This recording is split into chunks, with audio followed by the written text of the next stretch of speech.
सवाल करूया। साहेब, आज केईएम रुग्णालयाच्या एका महत्त्वाच्या कार्यक्रमाला उपस्थिती लावली। काही महत्त्वाच्या घोषणा देखील केल्या। या ठिकाणी एक विशिष्ट आरोग्यदायी टावर उभारण्याचे शताब्दी केएमचं शताब्दी वर्ष आहे आणि मेडिकल कॉलेजचंही सेठ गोवर्धनदास मेडिकल कॉलेज आणि केएम हॉस्पिटल खरं म्हणजे एक ऐतिहासिक वास्तू आहे। 100 वर्ष कारभार करणं आणि 100 वर्ष रुग्णांची सेवा करणं मनोभावे अतिशय सेवाभावाने ही मोठी गोष्ट आहे। आणि म्हणून मी शताब्दी वर्षानिमित्त मी सर्व डॉक्टर्स, डीन आणि सगळा स्टाफ, नर्सेस असतील, वॉर्डबॉय असतील, स्वच्छता कर्मचारी असतील, सगळ्यांनाच मनापासून मी अभिनंदन त्यांचं करतो, त्यांना धन्यवाद देतो। कारण हा 100 वर्षाचा कार्यकाळ फार मोठा आहे आणि त्यावेळच्या लोकसंख्येप्रमाणे हे हॉस्पिटल उभं राहिलं। 20 लाख लोकसंख्या त्यावेळेस असेल, आता 2 कोटीच्या वरती आहे आणि त्यामुळे खऱ्या अर्थाने एक जसं आपण ही मुंबईची लाईफलाईन रेल्वेला म्हणतो तशी ही देखील मुंबईची जीवनदायी आहे। इथं येणारा प्रत्येक माणूस एका विश्वासाने येतो, आपले प्राण वाचतील, आपल्यावर उपचार होतील अशा अतिशय आशेने येतो आणि इथले डॉक्टर्स आणि इथला सगळा स्टाफ आलेल्या रुग्णांवर आपल्या कुटुंबातलाच एक व्यक्ती आहे अशा भावनेने उपचार करतो आणि तो रुग्ण बरा होऊन परत जातो। खरं म्हणजे हीच उपलब्धी आहे आणि म्हणून हे डॉक्टर आणि सगळा स्टाफ जो आहे तो अतिशय सेवादारी आहे। आणि त्याचबरोबर हॉस्पिटलमध्ये रुग्णांची संख्या पाहता मी मागे एकदा एक सरप्राईज विजिट दिली होती, त्यावेळी 6 वॉर्ड बंद होते रिपेरिंग।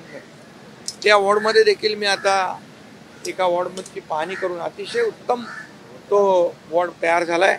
असे 6 वॉर्ड पूर्णपणे सगळ्या सोयी सुविधांयुक्त तयार झाले। त्यामुळे पेशंटची संख्या आता आणखी यांना जास्त पेशंट स्वीकारता येतील। परंतु यामुळे हा जो काही ताण आहे, या हॉस्पिटलवरचा लोड आहे, तो कमी करण्यासाठी आणखी एका इमारतीची आवश्यकता आहे।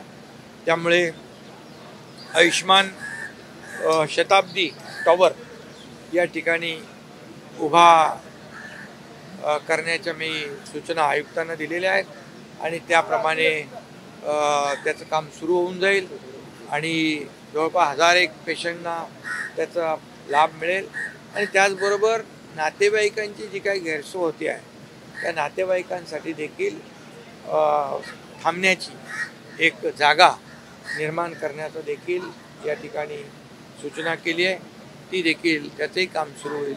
आणि मी जे रुग्ण ज्यांना औषध घेणं देखील परवडत नाही अशा रुग्णांसाठी देखील मोफत औषधं देण्याच्या सूचना मी दिल्या आहेत। 0 प्रिस्क्रिप्शन ती देखील जवळपास अनेक रुग्णांना त्याचा लाभ मिळतो, परंतु 100% रुग्णांना या ठिकाणी त्याचा लाभ झाला पाहिजे अशा देखील मी सूचना दिलेल्या आहेत। त्याची अंमलबजावणी होईल आणि एक केएम हॉस्पिटल जे आहे हे खऱ्या अर्थाने एक जो विश्वासाने संपूर्ण राज्यभरातले देशभरातले लोक या हॉस्पिटलमध्ये येतात त्यांचा विश्वास अधिक वाढेल, द्विगुणित होईल अशा प्रकारची सेवा या ठिकाणी केएम हॉस्पिटलच्या माध्यमातून मिळेल। आणि जे मेडिकल कॉलेज आहे या मेडिकल कॉलेजच्या माध्यमातून देखील अनेक डॉक्टर, तज्ज्ञ डॉक्टर विविध क्षेत्रात आज काम करत आहेत, रुग्णांना सेवा देत आहेत आणि म्हणून या संस्थेला काही कमी पडणार नाही। मुंबई महापालिका आहे, राज्य सरकार आहे, यामध्ये कुठेही काही कमी पडणार नाही। जेव्हा जेव्हा आवश्यकता भासेल तेव्हा तेव्हा राज्य सरकार आणि मुंबई कॉर्पोरेशन या संस्थेच्या मागे उभी राहील। तुम्ही म्हटलात की ऑपरेशन करतो डॉक्टर नसलो तरी येणाऱ्या काळात पुन्हा ऑपरेशन करण्याचं काही मानस आहे का? कारण उदय सामंत म्हणले की उभाठा आणि काँग्रेस पुन्हा एकदा फुटणार आहे आणि अनेकांचे प्रवेश तुमच्याकडे होत आहेत, अनेक जण तुम्हाला भेटून गेले जे विद्यमान तुम्ही त्याचा अर्थ फक्त राजकीय का काढता? राजकीय ऑपरेशन आहे का? तसा रुग्ण मिळालाय का तुम्हाला? तुम्हाला जेव्हा रुग्ण मिळेल तेव्हा सांगू, तुम्हाला कल्पना देऊ. ज्या सर, आणखी एक लाडक्या बहीण आणि आज काय जास्त लढाया झाल्या त्या बाबतीत आज तुम्ही स्पष्ट केलं की लाडकी बहीण योजना ही संकल्पना माझी होती. अरे बाबा, मुख्यमंत्री मी होतो. संकल्पना मांडल्यानंतर आमचे दोन्ही उपमुख्यमंत्री आम्ही बसून ताबडतोब त्याला काय म्हणतो आपण ती योजना साकारली आणि त्याला आम्ही सर्वांनी मिळून मान्यता दिली. एक टीमवर्क म्हणून आम्ही काम केलेलं आहे. त्यामुळे हे श्रेयवादाची बिलकुल गोष्ट नाही. हे काय श्रेय घेण्याचं काम? लोकांच्या जीवनामध्ये आपण काय बदल घडवू शकतो, मला काय मिळालं यापेक्षा मी महाराष्ट्रातल्या जनतेला काय देणार, ही भावना ठेवून आम्ही 2.5 वर्ष काम केलं. ही पुढची 5 वर्ष देखील आम्ही असंच काम करू. आता देवेंद्रजी मुख्यमंत्री आहेत, आम्ही टीम म्हणून काम करू आणि लोकांना तुम्ही म्हटलं बऱ्यापैकी गदारोळ सुरू आहे.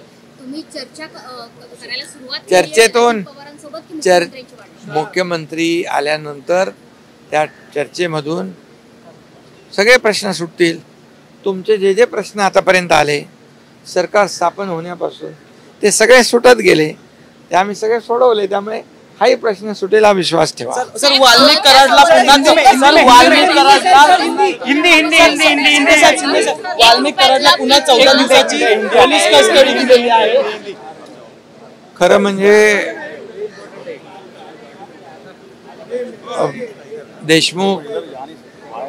सरपंच देशमुख यांची हत्या अतिशय निर्गुणपणे झालेली आहे आणि त्यामुळे अतिशय दुर्दैवी घटना घडली आहे. आणि त्यामुळे जे कराड असतील, वाल्मिक आणि आणखी कोणी असतील, कोणी एकही त्याच्यातून सुटणार नाही. यांना अशा प्रकारची निर्गुण हत्येला फाशीशिवाय दुसरी सजा नाही.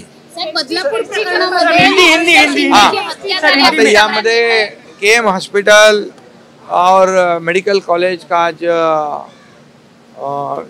शताब्दी महोत्सव था और ये शताब्दी महोत्सव मनाया है और इसलिए मैं यहाँ पर सभी डॉक्टर्स, डीन, सभी स्टाफ, सभी लोगों को बहुत बहुत बधाई देता हूँ, शुभकामनाएं देता हूँ.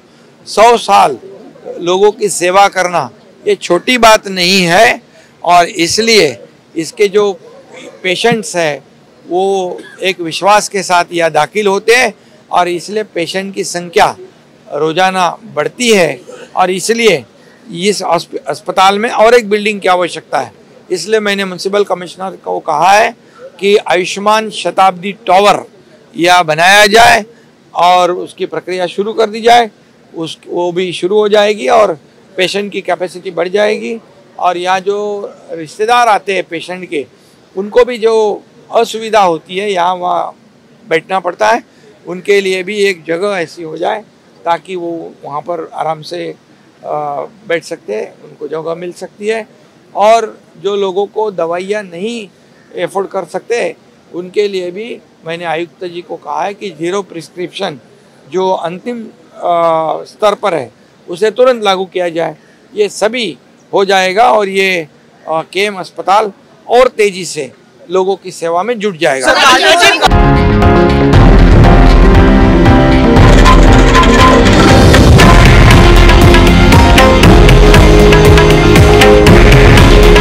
हे आहे देशातील नंबर 1 न्यूज नेटवर्क आणि आपण पाहत आहात TV9 मराठी.